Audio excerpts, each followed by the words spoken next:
breakouts, flaring, moods, swinging, belly bloating. Sometimes it feels like our bodies are throwing tantrums on every front. But don't worry, this episode is going to help connect all of the dots for you.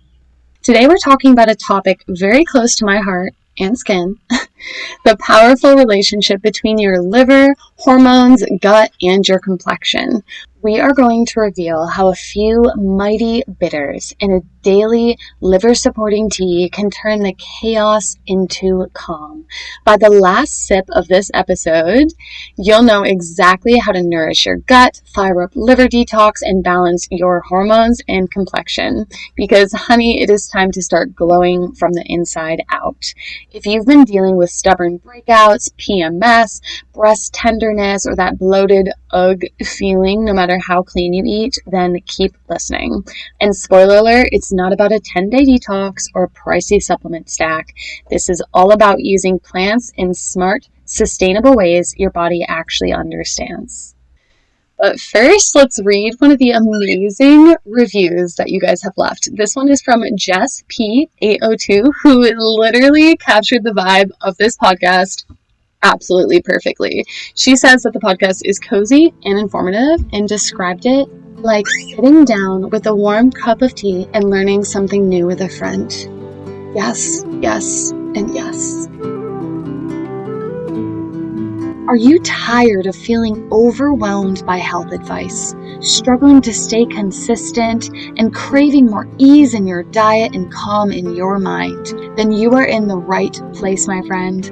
Welcome to the Health Habit Podcast. I'm Maria, a nature-loving herbalist, science-obsessed nutrition therapy practitioner, and your guide to holistic healing.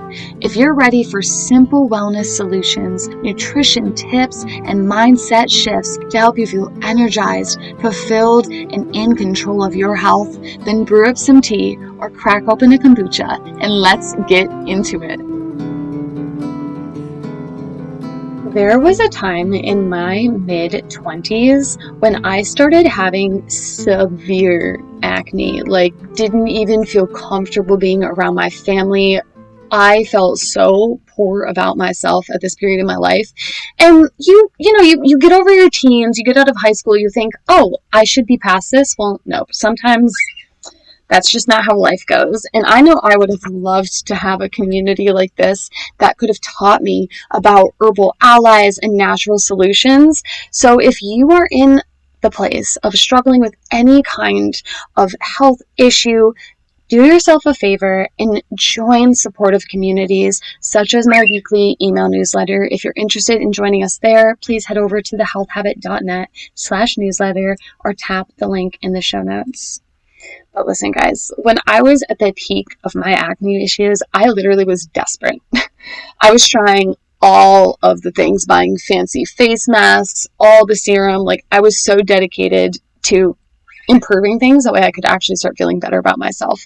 It's a whole different topic we could unpack right there, but that was just the brutal truth for me. And it wasn't until I visited an herbalist who told me about herbs that can help support my liver and skin from the inside out. And once I started incorporating remedies like that, I saw improvements for the first time in ways that none of the topical creams have helped me. So I want to share this wisdom with you guys today. And I want to go into the deep science of why these things are so helpful. We can think of the liver as our body's filter system, but it's also headquarters for hormone processing. So when hormones like estrogen, progesterone, cortisol, or thyroid hormone have finished their job, your liver essentially tags those spent molecules and escorts them out of the body through the bile. Bile is a compound that is produced by liver cells and released into the gut during digestion. Problems can develop if the liver is overworked. We can overwork our liver from eating a lot of ultra-processed food, consuming a lot of alcohol, having a lot of synthetic hormones coming into the system, or by being subjected to environmental chemicals, food additives, stuff like that. And when our liver is overworked, its normal function can go downhill. So those spent hormones can end up getting recirculated in your bloodstream. So now we are having too high of a hormone level, and this can lead to things like breast tenderness, irregular menstrual cycles, night sweats, and acne. In fact, scientists have found that skin changes are one of the first signs of liver imbalance to develop. The skin changes that are most commonly associated with liver imbalance is hyperpigmentation, itching, those spider veins that we see, changes in the color and texture of our hair or nails. Right now, there's not actually a lot of evidence showing that acne is directly related to liver overload, which is very interesting for me because it's quite commonly accepted in traditional medical practices and the herbalist community that whenever you have acne, you need to support the liver. My thinking here is the evidence isn't showing the direct correlation because it's just more of an indirect effect. So by supporting the liver, we are supporting hormone balance, proper elimination of excess hormones. Our body's going to be doing a better job of detoxification, and those things will, in the long run, improve skin complexion. So I just think it's hard to prove, and the research just isn't there. But based off of personal experience and the experiences of many clients from other herbalists, these things do work.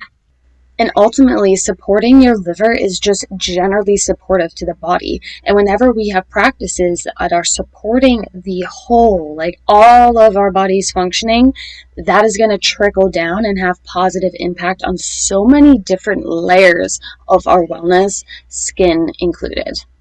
Deep diving a little bit more into this liver overload. When we are overworking our livers, what generally happens is an accumulation of excessive substances, usually iron or fat within the liver. And this increases something that's called oxidative stress. And we can literally just think of this as stress within the cells, okay? So this oxidative stress is going to damage liver cells, impair mitochondrial function, and this just causes issues with overall liver function. And over time, this chronic inflammation that's happening from the oxidative stress triggers immune responses that can affect the brain. And this is where fatigue and mood changes can start to become an issue. Liver support is something that should be on everybody's radar because we simply live in a more toxic world. We are subjected to way more environmental chemicals these days. It's in our food, it's in the air, it is literally all around us. And that toxin exposure begins at conception. We will absorb toxic compounds through the placenta and through the breast milk. And a lot of these toxins are something we call endocrine disruptors. These are chemicals that disrupt the hormones within our body. And this has the potential to alter the entire reproductive ecology within all humans. And this can contribute to the development of reproductive cancers and chronic reproductive disorders, which I truly believe this is a major factor in why we're seeing so many more fertility issues within people. So it is really important to note that herbal therapies, things like hormone balancing herbs, hepatic herbs, which are liver supporting herbs, are so great to incorporate into our life, and they are especially effective when paired with a lifestyle and diet strategies that aim at hormone balance. So stay tuned because we are going to cover this more in the episode, but also in future episodes. So what can we do? How can we support the liver and the body's natural detoxification pathways so that this toxin exposure doesn't end up overworking our liver and leading to numerous side effects? Enter our hero of the day, bitters. Bitter compounds are some of the most health-enhancing things that we can incorporate into our diet and life. This is not a flavor profile that we often gravitate towards in our American culture, but it has long been appreciated by humans in the forms of teas before meals, bitter salads before meals. But before we get into the hows and the actions, what do bitters do? When your taste buds come into contact with bitter compounds, they send a message to the central nervous system, which in turn notifies the digestive system to prepare for food. So bitters are going to rev up the digestive system, and they also help to stimulate appetite. They do this by stimulating the secretion of digestive juices and enzymes from the pancreas, duodenum, and liver. These digestive enzymes and juices are what literally do all of the digestion. And if our body is doing a better job at digesting, this means that we are going to have more nutrients that we are taking out of the food. They'll be hanging out in the gut, and then the nutrients hanging out in the gut get absorbed into the bloodstream and used by the body. So the better our digestion is, the more nutrient absorption and then utilization that is going to happen, and that is going to create huge trickle downs into all areas of wellness. Bitters are also going to increase something called peristalsis. And peristalsis is the muscular movement that propels food down the digestive tract so it's not getting stuck and being slow and sluggish. So overall, bitters are promoting optimal digestion. This allows our bodies to have more access to nutrients, and as you can probably guess, this makes them very helpful for constipation and bloating, but there are so many other health benefits too. One of them being that bitters promote the growth of healthy microbes. You may have heard the term microbiome. Essentially, we just have a bunch of teeny little organisms like bacteria hanging out in our body, literally more than we even have cells. Like there are more of these little microorganisms than our own cells. It's wild. Scientists have found that bitter compounds specifically help to increase the diversity and abundance of the beneficial gut microbes while reducing the harmful ones that can cause disease. So by incorporating bitter foods into our life, we can help build a healthy microbiome. And what's important to note here is that beneficial gut microbes produce a lot of really helpful compounds. Things like short-chain fatty acids and GABA that help to regulate the inflammation response in the body and keep the intestinal lining happy and healthy. Bitters are going to aid the liver in detoxification and release of cholesterol, environmental toxins, excess hormones, and other metabolic byproducts that are all released through the bile. So bitters stimulate the release of bile. Bile binds to these things that no longer need to hang out in the body, and then we are able to get rid of those things through the feces. So for this reason, there's a lot of overlap with like tonic herbs, things that are considered blood cleansers, just very generally health promoting. If we're supporting our liver, if we're supporting our gut, we're going to support our overall health and wellness. And a lot of bitters are considered reproductive tonics because since the liver is breaking down excess hormones like estrogen, we are just promoting overall hormone balance.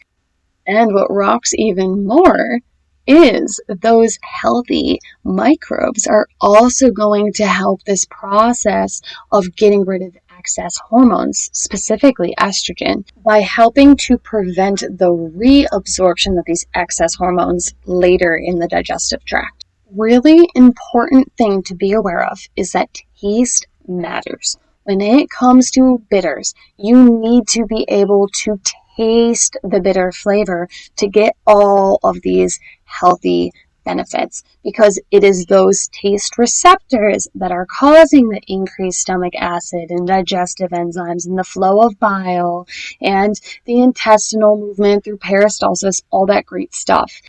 Hopefully by now you are sold and feeling ready to start experimenting with more bitter foods in your diet. So what can we do? What are the best ways to get bitters into our lives?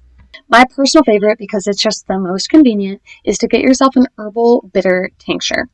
Literally just take 5 to 10 drops, put it in a little water, drink that about 15 to 20 minutes before meals or whenever you remember, and you're going to kickstart that cascade of amazing bitter benefits. The other thing you can do is either nibble on some bitter herbs before meals or prepare a little pre-meal salad using bitter greens like dandelion greens, arugula, radicchio, endives, and just have that. It's a very common practice in other cultures. Now, if you're sitting there thinking, honestly, Maria, I don't really see myself eating bitter foods. I don't feel particularly interested in buying an herbal bitter tincture. What else can I do? And I got you covered, my friends. You can consider incorporating a liver-loving tea into your daily life. I personally formulate one called Happy Hormones, Happy Skin that I designed for women who are ready to ditch quick fixes and nurture long-term balance. It is packed with nutrient-dense herbs that help to accomplish 3 things with every sip. Number 1, it includes hepatic and bitter herbs like dandelion leaf that nudge the liver, digestion, and give you all those amazing bitter benefits we've been talking about. 2 is it includes alternative herbs like chickweed, red clover, or alfalfa that help to cleanse the blood. And as I mentioned, nutritive tonics like raspberry leaf that supply key minerals and antioxidants to help nourish the system. Now, quick pause here because I mentioned a new term. What are alternatives? So essentially, these are considered blood cleansers, and they cleanse the blood by affecting cellular metabolism. There is an incredible herbalist named David Hoffman who describes alternatives in his book Medical Herbalism like this. Alternatives are herbs that gradually restore proper function to the body and increase overall health and vitality. Alternatives can be used safely as supportive therapy in many diverse conditions and should be considered first for cases of chronic inflammation and neurodegenerative diseases. These include skin diseases, various types of arthritis, and a wide range of autoimmune problems. So these are very, very helpful. A lot of alternatives are considered tonics, so you can take them safely over long periods of time. Chickweed falls into that category, which is why I put it in my tea blend. If you're not interested in the Happy Hormones, Happy Skin tea blend, I would focus your energy on chickweed or dandelion. And if you are a lady, also consider raspberry leaf and red clover. All right, so let's wrap up and summarize everything. So there is a huge connection between your liver, your gut, and your skin health. And one easy way to support your liver health is to include bitter foods and herbs into your life. I suggest keeping a tincture on your kitchen table, taking 5-ish drops, enough so that you can taste it, and just having that about 20 minutes before meals, especially if you are consuming a carb-heavy meal or any kind of meal that is just a little bit more difficult for you to digest or maybe a little more unhealthy. And then the other thing is consider adding a daily tea ritual into your life, specifically one that is detox and liver friendly. And another final just kind of like bonus thing to be aware of, bile is going to be really important, as we talked about, for excreting toxins, excess hormones, all that stuff, but it does need an exit buddy. So we are going to want to make sure that we are properly hydrating and consuming a good amount of fiber, because those things are going to help the bile, help bulk up your feces so that you can actually excrete the things that you need to excrete. So your homework is to do one of 2 things. Option 1, start experimenting with bitter foods and or grab an herbal bitter tincture. My top bitter food suggestions are arugula, dandelion greens, Brussels sprouts, artichokes, olives, cacao or dark chocolate, and bitter melon. Option 2 is to pick a liver-loving tea, such as my Happy Hormones Happy Skin blend. And just start experimenting with those. See how much more vibrant your body feels. And as always, my friends, just keep trusting your body's wisdom. Hello, beautiful human. Thank you so much for listening. I hope you learned something new and felt inspired or blessed. If so, please take a moment to share this with a friend who's also working to improve their health and wellness. And leave me an honest review on Apple Podcasts. It lights me up to know that this podcast is helping you. Now, go get some sunshine on your skin, and I will meet you back here on Saturday morning for another episode. Bye!